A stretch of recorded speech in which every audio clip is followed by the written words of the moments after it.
Welcome to the Kambu Talks, where we talk about healing and wellness and everything in between.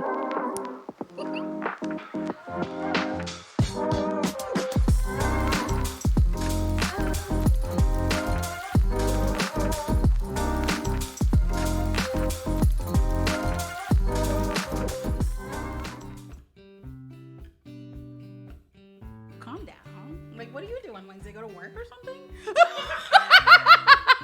We're here living our dream. Nurse schedule. Sorry.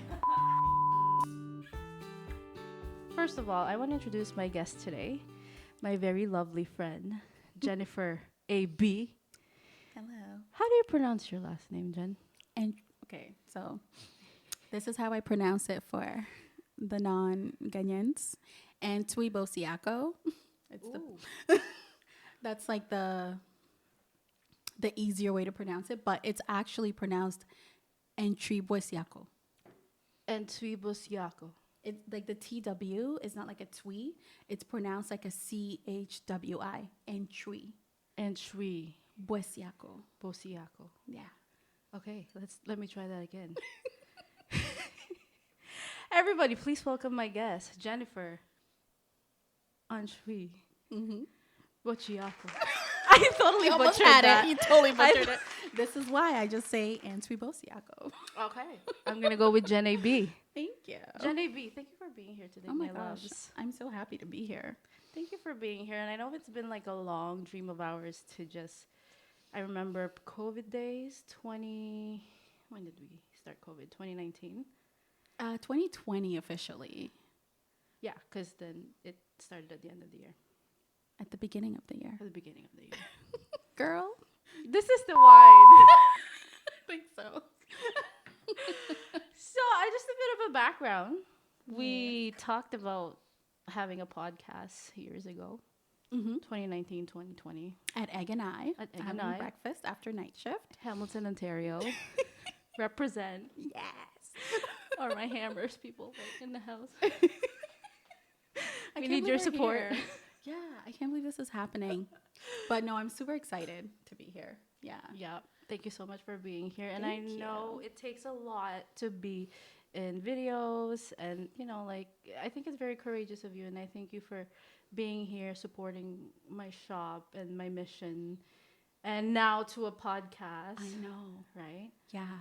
So, Funny thank you. story. So I left Instagram for, it felt like years, but it was probably like a few months. And then I got it back, but I wasn't really posting on it. And I remember the first photo that I posted, it took me 2 days. Why? Because I'd been in a really weird place for some time. I don't want to say dark. It wasn't all dark. But trying to post that photo, sorry, I got something on my lip here, just a lint. It took me 2 days because I overanalyzed the photo that I was going to post. And then after I found a picture, I felt like exposed. The picture that you like. Yeah, but just like to post on Instagram, I don't have like followers and all that. I'm not like big Instagram or social media presence, but I felt so exposed. It was weird. And I felt vulnerable and I was just like, oh, wow. Meanwhile, something I used to do mindlessly, never really thought about it. But then it was weird. So yeah, this is great. No, thank you. And we're going to get into a lot. We're back. Bit of technical difficulties. But Technical difficulties. resolved. But we're going to cheers to that because we are pros. life is not perfect. No. And we embrace everything in between. Amen. Right? Mm-hmm. Healing, wellness, and Everything in between. Yes. Okay. A few moments later. Take me back to when you were a child, your background, your family. Where is Jen from? All that stuff. Take me back to that time. Okay. I moved around a lot as a child. So most of my childhood that I actually remember is being in Canada. I do remember. So I'm born in Ghana. I'm from Ghana. I came here when I was 10 years old, 10 and a little bit, but I just like to say 10 years old. So I don't really remember much until maybe after the age of 6.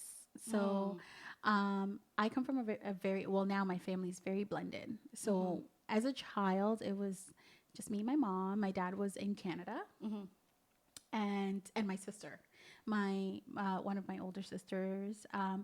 So we lived with my mom. My mom was, like she had a little business back home, and we were doing pretty well. Unfortunately, she passed away when I was very young. I was 8 years old, and then after that, my sister and I went to live with my aunt. So my dad was still here. My dad has always been in Canada since I've been born.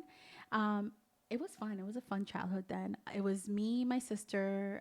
There was a lot of girls living in the house because, back home everybody has maids. Yep. I think it's the same in the Philippines. Oh yeah. Yeah, it's like a normal thing. Yep. So there's a lot of maids. There's a lot of girls around, and my closest person to me was my cousin. I had this cousin. Her name was Jasmine. Right. We were basically like the two musketeers. We did the most. Doing the most. Yeah, we were doing the most because we had no response.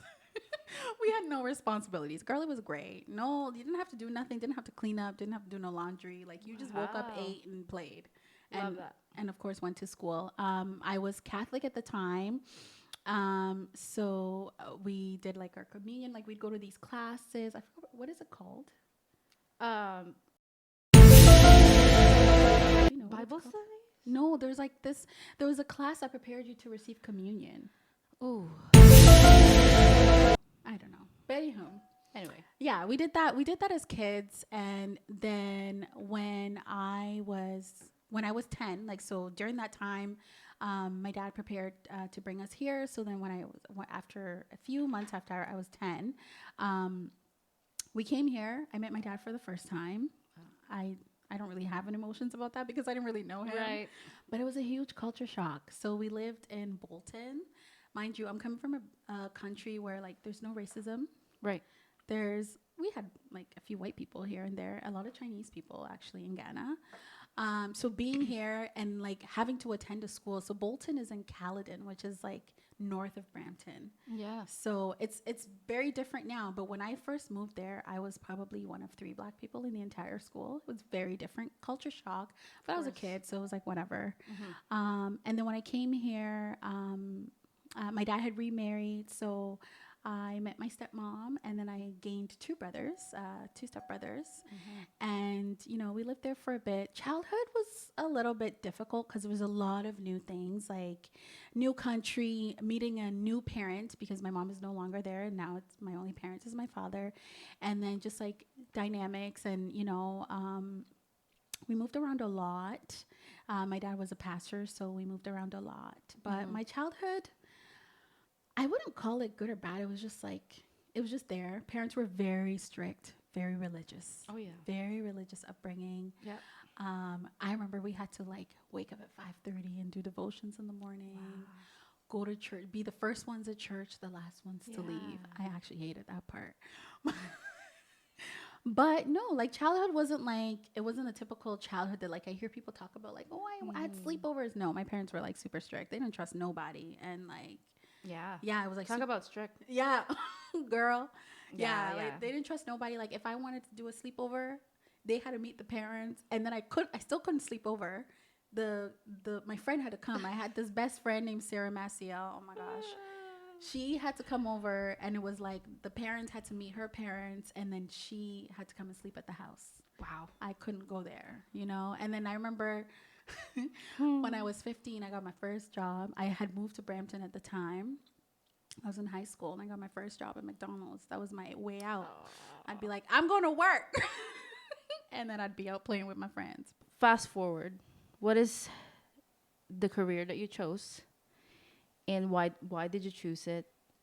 And how has it help you evolve? I wouldn't say I chose nursing. I more like fell into it. When I was a kid, my big thing was like, I want to be a pediatrician because I liked babies. At church, because I was saying before, my dad was a pastor, and I have a very religious background. I always worked in the church nursery, so like I helped like I guess babysitting, babysitting some of the kids. Like it was basically like 3 months and up. So I was like, oh, I want to be a pediatrician. Da da da. Da. And then I was like, I don't think I could do that because I don't want to see kids suffer. It's very hard. And then I did a co-op when I was in high school. I did a co-op placement, and I volunteered in the NICU during this co-op placement. It was crazy. Like you kind of see like the dirty side of birthing.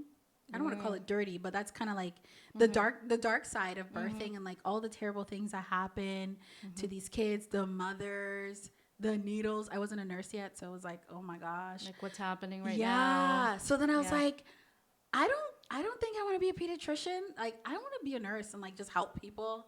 That was the thing then. So like it kind of evolved into that, and I was like, yeah, I think I want to be a nurse. And then I went into nursing, and yeah, that's I to be honest with you, as much as the burnout kind of kills the vibe of nursing, I can't see myself doing anything else, to be honest. Maybe a therapist, but I really like being a nurse most of the time. I just had the big aha moment because I know like we talk about a lot of things, me and you, but I know we talked about burnt out as one of the things now that a lot of the nurses here in Ontario. I just want to say, I don't want to say just Ontario because there's a huge burnout phenomenon right now going on in the nursing culture. Yes.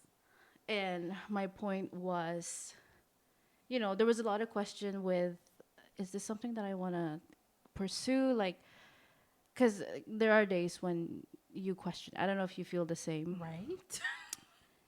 I think a lot of nurses do, but yeah. also, you know what? Like the way my patients feel about my service, and the way patients look at you and say, you know what? Like I trust you, and you're here for me. Like you can't get that anywhere. Like what profession? Yeah. Yeah. I don't know. Tell me what I- profession. It's you cannot buy that. because you are literally, because our health is our everything. Like that's the last thing to go, right? Like you could have so many priorities in life, but if your health is garbage, what's the point, right? So I think that's why the rewarding aspect, not that it happens often, because every nurse will probably tell you, maybe it depends on the specialty. Yeah. But like surgical medicine, I feel like surgical might be a bit more appreciative because, you know, it's like they're having surgery. Like people can grasp the weight of, I'm having surgery. Like I'm not going to be in control of any of my faculties, my body. Like I'm going to be intubated and at the mercy of healthcare providers, right? So when they come out of that, I think people tend to be more grateful. Whereas like when you're, I call medicine like, I don't think I could say it. I don't think I should say it. But medicine is like the rough patch of nursing, because like you get everybody from like mental health, you even have surgical patients, dementia, a lot of social admissions, you know, like people that didn't ask to be there, and a lot of people don't really understand what they're doing there. I find and I find there's a lot more frustration because a lot of our patients are chronic. The problems that they're in for is not new. It's just not well managed, right? Where like I feel like if you're going under the knife, there's like a certain mentality. You can grasp. Yeah, there's a certain mentality. Like I'm gonna be at the mercy. So like, man, when I come out the end of this, I'm gonna be like, you know, obviously they don't all think about that, right? So, but I think there's that aspect. So like, you probably feel more of a difference. I definitely do. Like we were together. COVID. Oh my God. Girl. We worked together. Don't even. We were COVID together. Yes, it was a lot. Medicine unit. Like I think it's what made me become the nurse that I am now. Right. But speaking of the difference of how you can see people progress in a surgical unit, like you can't see that in medicine. No, it's a revolving door, unfortunately, for a lot of them, and placement is a huge thing. Oh my gosh, it's like some of them never leave. No, I feel like this is a topic for a different episode. It's a whole because topic. honestly, guys, we're gonna try and stay on track here. Yeah, sorry. There's a lot. There's a lot we could be saying. There's been a lot in between. This is about So, you yes. today. So nursing. So you chose yes. nursing. I chose nursing because, like I said, it was hard to see the NICU and like even pediatric patients. I'll tell you this story. I remember this baby came in for his immunizations. I was a co-op student. I was not a nurse. I was a co-op student. I just finished grade 12. Like I had actually graduated. I went back to do co-op. And this baby came in for his shots and his, well baby checkup and whatnot. And he cried till he turned blue. He cried and cried and cried and cried and cried Oh, poor thing. to the point where he basically would stop breathing because he's so busy crying his lungs out that he started to turn blue, and we literally had to just allow the parent to be in the room alone to just try and console. But there was still a nurse in there, obviously, making sure the baby was okay. That was very traumatic for me. I was only 17 years old. That was a lot. So it was pediatrician is not it. So I after that I was like, you know what, I wasn't really sure what I wanted to do, and I was like, you know what, I know I want to help people, so I'm like, let me apply to nursing. And then I did it, and honestly, I have one story. We have a lot of stories. Oh my gosh. Tell me about the story. The Okay. second story. So I had a patient that came into hospital and then ended up having to palliate, basically end of life care. We make them comfortable, and it was very difficult for the family because it wasn't something that they had anticipated, and then they had to come to terms to. So they came off as oh, that family's so difficult and blah blah blah. But for some reason, I got along with them, and the patient would call me her buddy. Okay. So fast forward, I nursed her for 2 days, and then I was off for a few days, and unfortunately she passed away. 2 months later, I get a mail. My in the hospital, our unit clerk is like, "Oh, Jen, there's a envelope for you." I'm like, "Envelope? Who's sending me mail here?" On the envelope, it said, "To Nurse Jen, medicine." We have 4 medicine units. Somehow it got to me. And when I opened it, it said, "To my buddy." And I actually cried that day. Because you knew exactly I knew exactly who it was. as soon as you read that. To my buddy. I was like, oh my gosh. They wrote me a card. Usually you get a card for everybody on the unit. They went out of their way after the funeral. To write you. Yes. After all they had done Yeah. and been through, took time Wow. to write me a postcard or a card Wow. to say thank you for everything you've done, and the way I cared for her, the banter. I used to have banter. I'd go in there and we'd we'd shoot the shit. We just talk to each other like friends, and we would laugh in her last days. Wow. And that to me was like, yep, this is it. This is what I'm supposed to do. I love it. I know, right? That Yeah. perfectly answered your question. Because I know there is still a lot of people that, am I doing my purpose? And am I in the right space? Am I in the right spot? And I am so glad, because I remember when I was in CTU, first time I met you, I was like, who is this big ball of energy? And I just love you from day one. That's why we have the same sort of energetically where you just really get along. But I remember seeing you just 3 words stood out to me. The first one is confidence. Oh my God. The second one is strength. And the third one is just you're just a really warm person. So I think those are 3. Like if somebody tell me what should a nurse embody, Yeah. and I would say those things: confidence, strength, and warmth. That's amazing to me. Yeah. Right? And do you feel that at all? Not all the time. Not all the time. Sometimes I'm like, wow, Yeah. people think I have my shit together. Sorry to say that word Yes. on a podcast, but yeah, people see me and they interact with me and they're like, oh yeah, she's got her head screwed on right and all of that. But man, Yeah. I think that's who I am, and sometimes I don't feel that way because life. Yep. But Yeah, I do feel that way sometimes. Definitely the warmth part. I do know that I'm a nurturing person. And Like, you when you impact people, as an empath and like an energy worker, which this should be for another topic in another video, so because many energy in topics. and itself is just something that a lot of people they do not comprehend the meaning Yes. of it. But like me and you, I believe as empaths, like we both understand, like energetically. I don't know what my point was. Yeah, I think speaking I about forgot what I energy, was trying to I say. think this Oh happens a lot. This is my God. this is an empath's mind. Like we could ramble on forever. Yeah. But like But what's when you trying to say? when something about energy, right? You were talking about energy and like when you are interacting with people and see people, you can read their Yes, energy. yeah, that's Yeah, exactly how yeah. I felt. And like ever since then, like if there's a definition of a nurse, like I always, and you have somehow this ability to I don't want to say separate, but like compartmentalize really well. Oh, that took a while.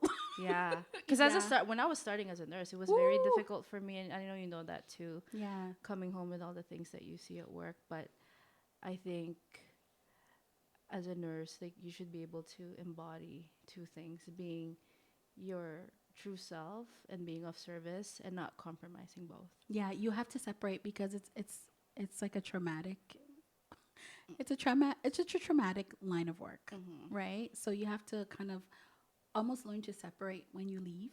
Right. I always pride myself of not taking work home. It's Right. like my little superpower. Yeah. Yeah. It's hard to do, but and I also think the job eventually does that to you. There's only so much you can see and witness and absorb, and it gets to a point I we use the word jaded a lot in our profession. You do get jaded. It doesn't mean you're cold and put off or standoffish. You just learn to like, all right, Build immunity. yeah, it's terrible. Is that the right word? It is immunity. It is. I feel like it's the right word. That's what compartmentalizing is. I can't even say the word. Yeah. That's what compartmentalizing is. Yeah. It's almost like an immunity. It's like almost like protecting yourself It too. Like is. it's almost like you never chose to be that, Yeah. but because of the line of work that you do You have to. and the people that you're serving, you just build this. It happens. It's your way. It's your mind's way of protecting you, I think. Because imagine if you took in everything you saw at work, girl, How do you? you would How do be a you wreck. get over that? Yeah. How do you get over that? Oh my gosh, how did we get here? How did we get to this conversation?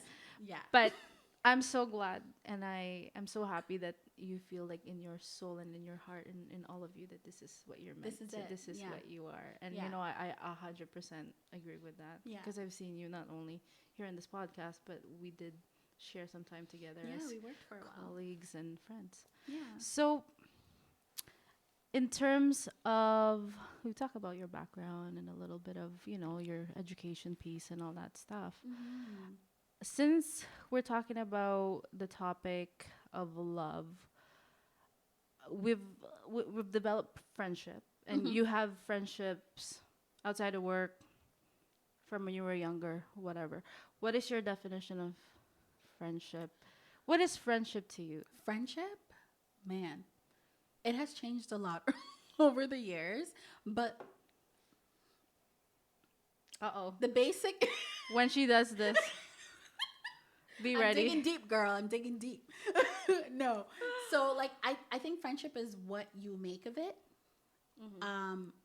But one thing I've learned in my journey of adulting is you have to assess the capacity of your friends. Does that Like mean? so Can you expand? I will expand. You have to assess the capacity of your friends because everyone's journey in life is completely different. Everyone's mindset is different. And the things that led me to this point where it's like, wow, I really have to assess the capacity. Well, you really have to assess the capacity of anybody you enter into a relationship with, Right. because you are letting them into your intimate spaces. At least that's how I feel in my relationships. Like, if I can't be intimate on some level with you, then it's cool. Like, we don't need to go there, right? Because I want to be myself and I want to be comfortable, right? So has your definition of friendship then Mm-hmm. changed now? I mean, has it changed? Not the definition so much of how I go about it. Mm-hmm. Like, so when I say you have to assess people's capacities, um, sometimes you might have these expectations because you're one way and you're willing to go certain lengths and do certain things doesn't mean your friends. It's not that they don't want to. Sometimes they just don't have the capacity to meet you there, right? And sometimes that leads to disappointment. And it's not just your friends. It's like I was saying, like anybody that you enter into any sort of relationship with. We're humans. We are made to connect and connect with each other and socialize, right? So so I'll give you an example. I had somebody call me a mother hen. And I was like, what? oh, a mother hen? Like And a it's- chicken? Mother hen? HEN? Wait. Babe, okay? They called me a mother hen because, again, there's so much to this. But a mother hen, a person who not only, like, if somebody comes to you with like a problem or like to say, hey, I need help. Not only do you help, but you try to control how that goes and what they do. And I found, again, another topic of discussion because the old me was very into people pleasing, right? I wanted to do the most to help everybody the way that I would want them to help me, right? So when you assess people's capacity, you kind of don't set yourself up for failure, because if you know deep down that this person is not capable of this thing, why would you expect it? And if you know deep down that this is who this person is, why would you expect otherwise? So like almost trying to like accept people at face value, trust people to be who they say they are, is kind of like how I approach friendships now. I'm not saying that it's positive or negative. It's just people are people and they're going to people. And I think that, like, when we talk about vibrations and energy and all that stuff, like, I truly believe that you can match people vibrationally. And when you talk to people, you're like, oh, we just like match. We just Yeah.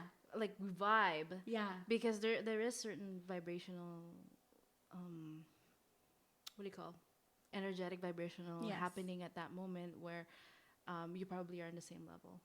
Like we Yes. talk about that a lot in Yes. our spiritual journey. But and all that sometimes stuff. when you really get to know people and see who they really are, is the vibe is no longer enough, right? Because like it's 2024, everybody's trying to feel a vibe, right? So yeah, you can vibe, girl. You can go out to a party and vibe with everybody there, That's true. because that is a topic of discussion. We are here to be lit. We will vibe together. But then that's why I said the word intimately. When you get to know people intimately and you get to see their mindset and how they handle situations, like dealing with, like, I'm the type of person that if I have an issue with you, like, I want to sit down and talk about it. Some people don't do that. They would rather eat it. I used to do that. I don't do that anymore, right?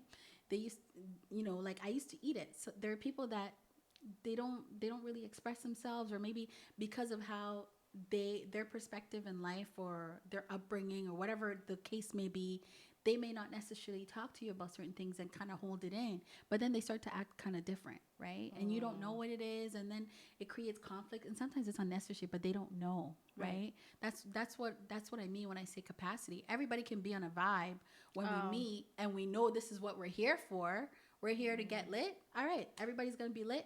Everyone's gonna drink. Everyone's gonna do the things. But then, deeper than that, I'm a very deep person. That's why we get along, because we're very deep. We're very spiritual. I think that's a different type of vibe. It's a different. There's type like a of vibe. surface vibe, and there's like when you start to dig, Deeper surface vibe. you're like, okay, that's the real Exactly what you just said. Yeah. Everybody can be on the same level when we're all surface level, but like when you dig deeper, some people don't even know how to go deep. Some people don't even know who they are. They don't even probably want to go there. They don't even, want like, some or not. Girl. Maybe not. They don't want to go there. They don't sometimes it's scary. know how to Go yeah. there. And girl, when Yeah. you really go deep down and you really look at yourself and all the things, sometimes it's scary, but like I'm okay to do it. Yeah. Right? Because I wanna be intention with myself, like intentious with myself. Is that even a word? Intentious? And I wanna be intentional. We're making up words. I want to be intentional with myself. Some people don't even like they don't even scratch the surface, right? So when I talk about friendship, like my whole thing is trust people to be who they say they are. That way you're not disappointed. It doesn't mean that they're bad or good. It just means that that's just who they are, right? And you just have to accept them as they are. That way you don't set expectations because we all have a different upbringing. We all have different capacities. We all have different goals in life. We all have different priorities. So like meet people where they're at and be okay with that, right? But it's good when you find people that you can relate to. yeah. It's very I find it's very rare It is very rare. to have actually have like a like, oh, you get me. Yeah. Like even you just breathe and you're like, you get me. Yeah. You know? But you know the crazy thing about being an empath is you usually are the one that gets people. Because when you talk to people, you're not just hearing their words, you're seeing their body language. reading between the lines. Yes, everything in between, right? Yeah. You see their body language, the way they enunciate certain words, Yeah, yeah. their energy, Yeah. their facial expressions. You see everything else Uh-huh. apart from what they're saying. That is so crazy. And then you see what's really up. Then you're like, That oh, is so crazy. I get it. But you don't get that a lot from other people when, yeah. I think when I realized I was an empath was when we worked together. Like I didn't know what it meant, but somebody, I wasn't sure if it was you at work that said, "I think you're an empath." It was somebody at work, and then the more I research about it, and the more I'm like, okay, that makes sense. I was also just learning about it because I was starting to get to know myself at that time when we'd have these Yeah. convos during our shifts and stuff. And you would feel other people's energy just shift Yeah. right in front of you. yeah, and I never, Yeah. I never understood it. I never knew why. And then the fact that people are just drawn to you, it's almost like there's like an Yeah. innocence. Yeah. Yeah. There's an innocence, and then it allows people to feel some sort of comfort. And then most empaths, I find, well, I don't know too many, but the most that I've known, all the ones I've known, are very non-judgmental. They just listen, right? Yeah. Yeah. I 100% agree Yeah, with that. I think empaths are more just kind of like open. They You're just like an open channel that like kind of Yes. absorbs things. I was just gonna say you Yeah. absorb everything. Yeah. And I don't know, sometimes it's not good, and sometimes you just know. have to learn to deal with that. Yeah, like you not to deal, but like what to absorb. How to absorb. You can. It's good to just like the more I learned about being an empath, it's like it's better to be an observer. Just observe, so you can still sense all those things, but you're just observing. Rather than taking it in. Or, Yeah. I think there's a whole layer.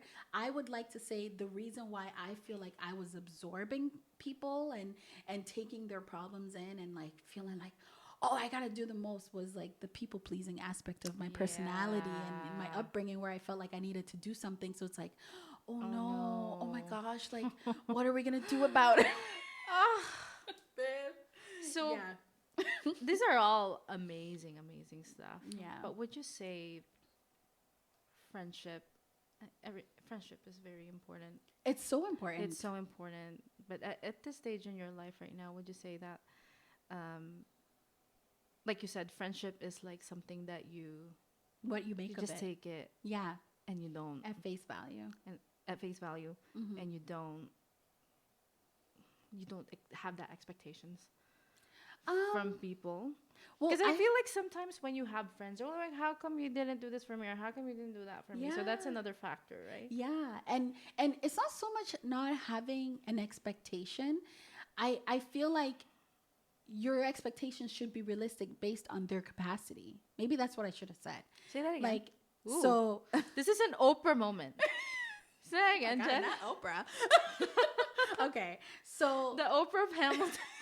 you better stop. You need to have realistic expectations of your friends by assessing their capacity. Like, don't expect something that you know they're not even going to do for themselves. So why did you expect them to do that just because you will? Then you get disappointed. I have to write this down before you go. I love what you just said, and I'm just like, Right? Yeah, like I feel like it's not so much not having expectations of your friends. Like it's what they're capable of. You have to trust people to be themselves. And honestly, to be honest with you, like in the last 3 years, like I have not been like the greatest friend. Not because I was mean or anything. Um, I had a lot going on, so like I just kind of like went into a little cocoon, and the friends that really like knew who I was and understood like I'm not a malicious person, and I just going through a time. They made space for me, right? and They you're made allowed to step back. right. And that's the type of friends. That's what I mean by capacity. That requires a level of maturity To understand. that not all your friends, your friends are Will gonna have, right? understand, yeah. Some people take offense to that. Oh well, you weren't around when it's like, girl, I'm not malicious, and you know that. So like, why didn't you inquire? Why were you not curious if you didn't already know what was happening? Why were Yeah. you not curious? Why were you so quick to be like, oh, she did A, B, C, and D, but you know who I've been through the entire friendship, and that didn't count for shit when you felt you needed me, but like I don't have the capacity. I had to tell somebody, I heard what you were going through, but like I was not at the capacity to be there for To be you. there But for I you. communicated that, like I'm not one to like, ask people out. I will tell you what's up, and you may go, a And you couple take weeks. that as you. Yeah, that's my time Yeah. to recuperate, because mind you, like being an empath and being as I've been told, a mother hen. I didn't even know I was that person. Being the person that I was, I think my friends were used to me like constantly being like available and about everything. And then like, I went through a divorce, and like my dad passed away. So it's like, oh, I need a timeout because Yeah. I am falling apart. Yeah. That's not always received well, but the people that get you and know like who you are deep down, they will give you what we call grace. Oof. They will give you grace. They will allow you to take up space and be Oh my God. and do the things. It's true. Because I love how you use that word. because I had to learn, Abby, I'm telling you, I had to actually, that word never really existed in my mind other than in the Bible until one day, Grace. I don't know if I read it somewhere, and it was like, you have to learn to give yourself grace. We don't do that as humans. We do not. We're always quick to be like, oh, I haven't done enough, and like, this and that. Like, we don't give grace. We give it to other people, but we don't always, especially when you're a people pleaser. Oh yeah. You don't give yourself grace. You're just so quick to criticize. So, like I have friends that gave me the grace to seclude myself and deal with whatever feelings and emotions. And when I came out and be like, okay, I need a timeout, I want to play, they'd be like, oh, girl, where you want to go play? Yeah. We go play. There's nothing like a friend telling you, when you're ready, I'll be here. Yes. Those are the friends you need. That's called capacity and emotional maturity. A lot. And it's Look crazy, at me but smiling right now. When you're ready, I'll be here. I'll be here. Yeah. Take your time out. Wow. Yeah. So right now, actually, speaking of friendships, this year, as I was telling you before, this year is my friend, This year is my year to actually work better at my friendships, because the friends that stayed with me through all my isolation, all my difficult times, they've been there for me, and I really appreciate them. And I haven't been the greatest of friends because I've really been through it. And I think because I give off this confidence, strength, not the warmth part. I'm always that person. But the confidence and the strength, sometimes it's hard for people to see you. I don't want to say vulnerable.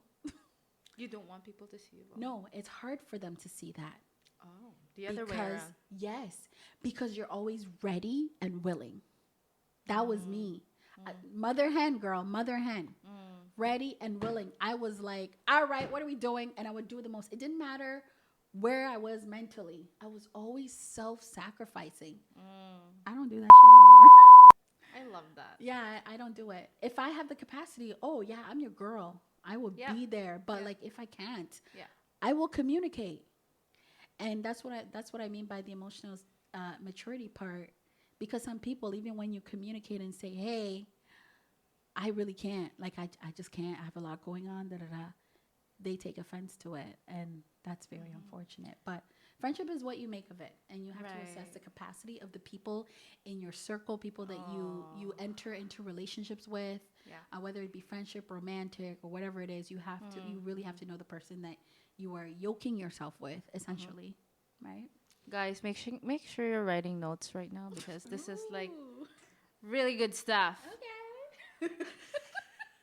Now, since we're in the topic of, I know briefly you mentioned that you weren't able to, you weren't available for a certain time because you were going through some stuff. Hmm.